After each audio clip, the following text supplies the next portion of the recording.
Assalamu alaikum everyone. I guess you all are keeping really cool. You all are fit, fine and healthy by the grace of Almighty. And if you ask about me, then Alhamdulillah, I'm also doing great. আজকে আমরা খুবই মজার একটা পড়া শিখব। আজকের এই লেসনের টাইটেলে যদি লক্ষ্য করেন তাহলে আমি কি বলেছি বলুন তো? মজা করে বলেছি যে ইংরেজিতে ঝগড়া করতে পারেন কিনা। যদি না পারেন আজকে আমরা শিখে নিব। তো আসলে কিন্তু এখানে কাউকে ঝগড়া করার জন্য ইন্সপায়ার করা হচ্ছে না বা কাউকে ঝগড়া করতেও বলা হচ্ছে না। আসলে আজকে আমরা যে লেসনের উপর ফোকাস করব সেটা হচ্ছে আমরা কিন্তু মাঝে মাঝে কোনো একটা ম্যাটার নিয়ে রাগ করে থাকি, আর আমরা সাধারণত আমাদের রাগগুলো বাংলাতেই প্রকাশ করি। আমরা অনেক বাংলা সেন্টেন্স ইউজ করি এই রাগ প্রকাশের জন্য। আজকে আমরা শিখবো ইংরেজিতে কিভাবে আমরা আমাদের এই রাগগুলোকে এক্সপ্রেস করতে পারি। সো আজকে খুব মজার একটা লেসন হতে যাচ্ছে। ফার্স্ট অফ অল, কেউ যদি আমাদেরকে এমন কোনো একটা কথা বলে যেটা শুনে আমাদের অনেক রাগ হয় বা আমরা বিরক্তি বোধ করি বা মাঝে মাঝে আমরা সারপ্রাইজড হয়ে যেতে পারি, তখন কিন্তু আমরা ওই মানুষটিকে বলি যে তুমি কি আমার সাথে মজা করছো? এটা হতে পারে না, এটা কখনো হতে পারে না, তুমি আমার সাথে মজা করছো, তাই না? এই যে আমরা বলছি তুমি কি আমার সাথে মজা করছো, আমরা কিন্তু চাইলে চমৎকার ভাবে নেটিভ স্পিকারদের মতো ইংলিশে বলতে পারি are you kidding me, are you kidding me.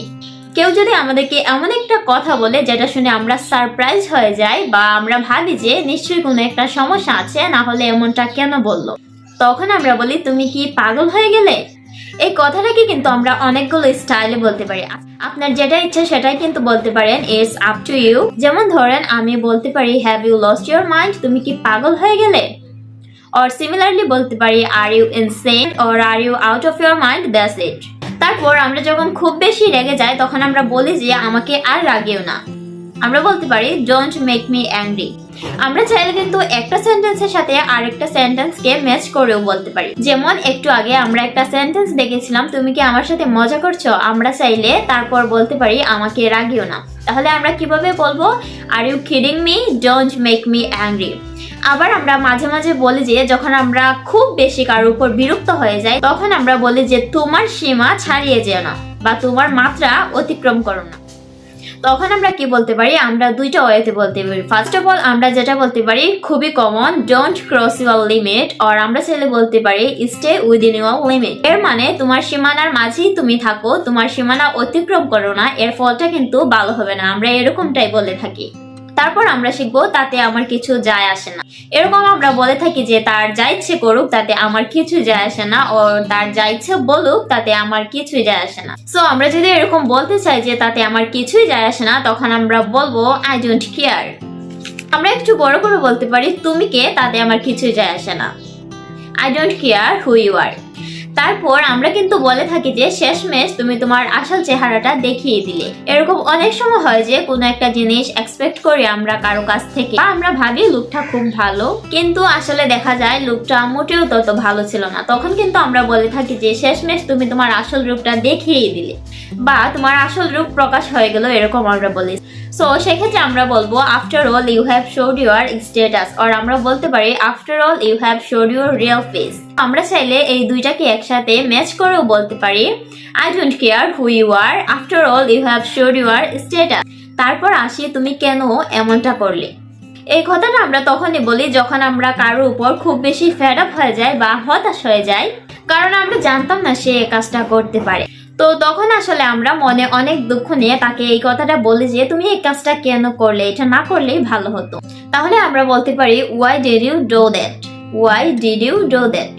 তারপর আসি আমি তোমাকে ছাড়বো না। আমরা যখন অনেক বেশি রেগে যাই তখন আমরা এই কথাটা বলে থাকি যে আমি তোমাকে ছাড়বো না বা আমি তোমাকে দেখে নেব। এই কথাটাকে আমরা বলতে পারি I will not spare you, I will see you, যার মানে হচ্ছে আমি তোমাকে ছাড়বো না, আমি তোমাকে পরে দেখে নেব। এবার আমি যদি বলতে চাই আমি তাকে উচিত শিক্ষা দেব, এরকম আমরা বলি তাই না, যে আমি তাকে উচিত শিক্ষা দেব। সেক্ষেত্রে কি বলতে পারি বলুন তো? I will teach him a good lesson. এই গুড লেসন দিয়ে মোটেও ভালো কোনো শিক্ষার কথা বোঝানো হচ্ছে না। এটা দিয়ে আসলে বোঝানো হচ্ছে সে যে এই ভুলটা করেছে তার জন্য আমি তাকে শিক্ষা দেব বা তার পানিশমেন্ট পাওয়া দরকার, আমি তাকে পানিশমেন্ট দিব। এরকম পানিশমেন্ট দেওয়া মানে হচ্ছে শিক্ষা দেওয়া। যদিও ম্যাক্সিমাম টাইমে আমরা সবাইকে মাফ করে দিই, কারণ এখানে আমরা সবাই ভালো মানুষ। আমরা কাউকে আসলে এভাবে পানিশমেন্ট দেই না, যদিও আমরা বলে থাকি যাতে সে কথাটাকে সিরিয়াসলি ভাবে। আমি যদি বলি আমি তোমাকে উচিত শিক্ষা দেব, I will teach you good lesson, but আমরা কখনো কারোর সাথে ঝগড়া করব না। আমরা জাস্ট শিখে নিলাম যে আমাদের রাগ হলে আমরা কিভাবে আমাদের রাগটাকে এক্সপ্রেস করতে পারি। সো আমরা কখনো ঝগড়া করব না, ঝগড়া করা মোটেও ভালো কাজ নয়। আমরা সবসময় সবার সাথে মিলেমিশে থাকার চেষ্টা করব। ঝগড়া করা নিয়ে আরো অনেকগুলো প্রেজেস আছে, যদি আমি এখন এগুলো বলতে চাই তাহলে ভিডিওটি অনেক বেশি লং হয়ে যাবে। সো আমি ট্রাই করব পরের ভিডিওতে ঝগড়া করার যে বাকি প্রেজেস গুলো রয়েছে সেগুলো আপনাদেরকে শিখিয়ে দিতে। So guys, stay connected here and I will see you soon.